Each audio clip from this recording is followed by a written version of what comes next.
Une séance d'entraînement à EBK Camp à la sortie de Monrovia. C'est ici que la nouvelle armée libérienne est en train de voir le jour.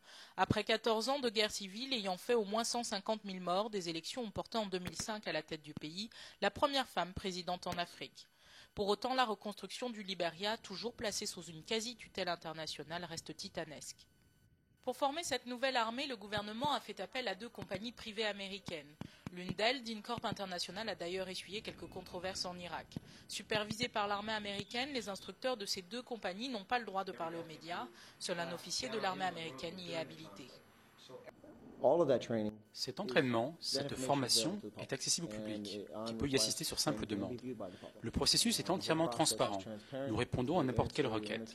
Je travaille 6 à 7 jours par semaine, souvent les week-ends, juste pour que les gens puissent venir. Ceci n'est pas une armée du gouvernement, ce n'est pas non plus l'armée américaine, c'est l'armée du peuple du Libéria. Ils doivent savoir ce qu'il en est. Dans cette nouvelle armée de 2000 soldats, c'est la mixité ethnique qui prime. Un fait qui peut paraître surprenant, l'intégration d'anciens soldats de l'armée de Charles Taylor, actuellement jugés pour crimes contre l'humanité. Mais après étude de leur dossier, afin de vérifier qu'ils n'ont pas commis d'exactions pendant la guerre, ces recrues peuvent intégrer la nouvelle promotion. Ils doivent tout apprendre comme si c'était la première fois. C'est le cas de ce retraité depuis 2005 qui veut être un nouveau soldat dans la nouvelle armée. On ne se bat pas contre notre peuple, sauf contre ceux qui se révèlent être des pourris. Ceux-là ont un problème. Mais si tu es un Libérien pacifiste, la nouvelle armée est entraînée pour te défendre. Et ça nous rend différents. Ce parrainage des États-Unis met en avant le projet AFRICOM, le nouveau centre de commandement militaire américain pour le continent. Il devrait pleinement entrer en activité à l'automne 2008, mais il suscite tant de polémiques qu'il n'a pas encore de base établie en Afrique.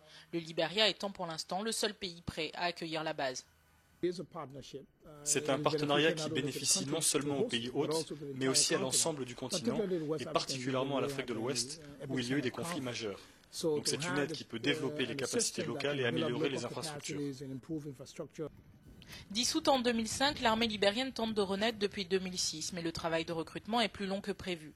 Pour l'instant, les soldats de la mission de l'ONU sont toujours sur place. Le travail de réconciliation nationale entre l'armée et la population prendra sans doute lui aussi du temps.